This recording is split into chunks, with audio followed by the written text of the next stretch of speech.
The silence of the western desert was a deception, a heavy, suffocating blanket laid over a landscape that was vibrating with hidden violence. To Lieutenant Jeffrey Jeb St. John, a 24-year-old sapper with the Royal Engineers, the silence was louder than the shelling. It was October 23, 1942, late afternoon. The sun was a white-hot coin pressed against a sky bleached of all color, baking the hard pan and the limestone ridges until the air shimmered like liquid glass. Jep's normal was the flies. They were the true owners of North Africa. They clustered. In the corners of his eyes sought the moisture of his cracked lips and settled in black, seething carpets on the backs of his sweaty hands. He didn't swat them anymore. That was the mark of a fresh man, a replacement just up from the Delta. You learn to live with the flies. Just as you learn to live with the dysentery that hollowed out your stomach, the sand that ground your teeth down to nubs, and the tepid petrol-tasting water that came in jerry cans that had once held fuel. He sat in the lee of a derelict trucka, burnt-out British three-tonner from the July battles, scraping the last of a tin of bully beef onto a hard biscuit. The truck offered the only shade for miles in this flat, exposed sector of the line known as the Springbok Road. Around him, the machinery of survival was holding its breath. Thousands of men, Highlanders, Australians, New Zealanders, South Africans, were huddled in shallow slit trenches dug into the rocky ground, waiting for the sun to set. They were covered in camouflage nets, hiding from the Luftwaffe reconnaissance planes that prowled the high blue. Jep was a lane marker. His war wasn't about shooting. It was about geometry. His job was to walk into the Devil's Gardens, the immense, deep, and overlapping minefields laid by Erwin Rommel's engineers, dape out a safe white line for the tanks to follow. If he did his job, the armor would punch through. If he failed, the Shermans and Grants would be immobilized, their tracks blown off. Sitting ducks for the German 88mm anti-tank guns waiting on the ridges. He checked his equipment for the 10th time that hour. Polston mine detector, a heavy, awkward contraption that looked like a frantic vacuum cleaner. His bag of white marking tape, his hooded green lantern for the night work. Sir, his sergeant, a brooding Glaswegian named McAllister, whispered from the bottom of his trench. The wind's shifting. Coming off the Katara now, hotter than a furnace. Jep nodded, wiping sweat from his forehead with a rag that was stained. The color of the desert. It'll pick up the dust, Mac. Good cover for the infantry, bad for the tapes. Make sure the pegs are hammered deep. The tension was a slow-burn fuse. Everyone knew tonight was the night. General Montgomery Monty had been touring the units, giving crisp, confident speeches about knocking the enemy for 6. The buildup had been massive and meticulous. Operation Bertram had created a phantom army of dummy tanks and fake pipelines to the south to fool Rommel, while the real iron was massed here in the north. The deception was brilliant, they said. Rommel was in Germany, sick, they said. The Axis line was thin, they said. But Jep didn't trust what they said. He trusted the ground. And the ground felt wrong. At 18 o'clock hours, the precise factual disturbance arrived. It didn't come with a bang, but with a cloud of dust and a single, exhausted motorcycle dispatch rider weaving through the waiting tanks. The rider stopped near Jep's position, dropping his bike in the sand. He looked wild-eyed, his goggles coated in dust. He shouted for the engineer commander. Jep stood up. "That's me, Lieutenant St. John." The rider handed him a message slip. It wasn't a standard field form. It was a page torn from a signals log, grease-stained and crumpled. "From Corps HQ, sir. This said the radio net is locked down for the barrage. Verbal relay only." Jep unfolded the paper. The message was short, coded, and devastating. Sunray Minor delayed. Mechanical failure, Sector 4. Scorpion units non-operational. Expect delay for hours. Proceed with manual clearance Gap E. Jep stared at the paper.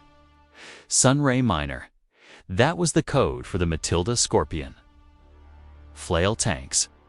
The entire plan for breaching the minefield in Jep's sector gap relied on the Scorpions. These were tanks fitted with massive rotating drums and chains that flailed the ground ahead of them, detonating the mines and clearing a path for the infantry and following armor. They were the brute force solution to Rommel's Devil's Gardens. The message said they weren't coming. Mechanical failure, the sand filters clogged, or the engines overheated in the brutal sun. It didn't matter why, they weren't coming. For hours. Delay? McAllister asked, reading over Jep's shoulder. Sir, the barrage starts at 21:40. The infantry step off at 22 o'clock. If the flails are 4 hours late, they'll be rolling over our own boys. They won't wait, Jep said, his voice hollow. The barrage is timed. The whole 8th Army moves on a stopwatch. They can't stop the artillery plan for 3 broken tanks. This was the disturbance. The convoy of mine-clearing tanks, that was the linchpin of their survival in the minefield, had never arrived. The implications settled on Jep like a heavy stone vest. Without the flails, manual clearance meant him. It meant Jep and his squad of 10 sappers had to crawl into the minefield on their bellies, in the dark, under an artillery barrage, and lift the mines by hand, one by one, to clear a lane wide. Enough for a tank. We have to clear Gap E by hand, Mac, Jep said, looking at the setting sun. We have to do it before the first Sherman hits the start line at 22 o'clock. That's a suicide run. Sir, McAllister said quietly. That field is 500 yards deep. Tripwires, S-mines, anti-tank plates stacked double. We can't clear a lane that fast. We have to, Jep said. He looked at the rider. Get back to HQ. Tell them we received. Tell them. Tell them we're going in early. The rider nodded and sped off, a cloud of dust marking his retreat to safety. Jep looked at his men. They were sleeping or writing letters or cleaning their nails. He had to tell them. He had to tell them that the mechanical monsters that were supposed to save them had broken down. And now they were the only thing standing between the 51st Highland Division and a slaughter. They moved out at dusk, crawling forward to the edge of the minefield wire. The sun dipped below the horizon and the sky turned a bruised purple, then a deep, velvety black. The desert cooled rapidly, the sweat freezing on their skin. Jep lay on his stomach, the mine detector humming in his ears. He probed the sand with a bayonet clink. He brushed away the sand. A German teller mine, round and flat. He unscrewed the fuse with trembling fingers, placing the neutralized mine to the side. One dot, they worked in silence. A line of men inching forward into the dark. The only sound was the wind hissing through the camel thorn and the rasp of breath. Then the second disturbance hit. The one that wasn't in the message. Jep had cleared about 50 yards when his bayonet hit something that didn't clink. It felt hollow. He dug carefully. It wasn't a mine. It was a wire. A black rubber-coated cable running perpendicular to his lane. He traced it. It ran to a buried box. He opened the box carefully. Inside was a seismic sensor. Jep froze.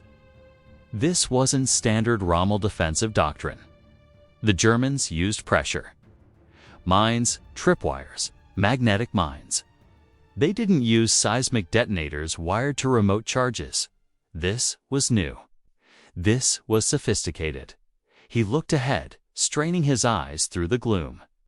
He saw a pattern in the sand-faint, rhythmic disturbances. That didn't look like wind ripples. They looked like tank tracks that had been carefully swept over.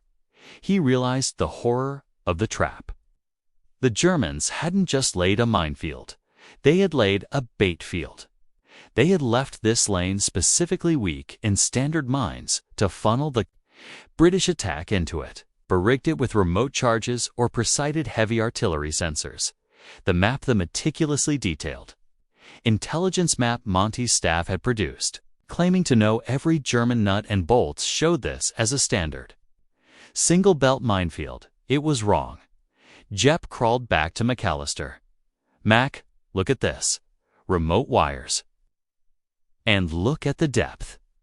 I can see another belt of wire 300 yards further on. The map says the field ends here. It doesn't. It's a double belt, maybe triple. The barrage is plotted for a single belt, McAllister whispered, horror dawning on his face.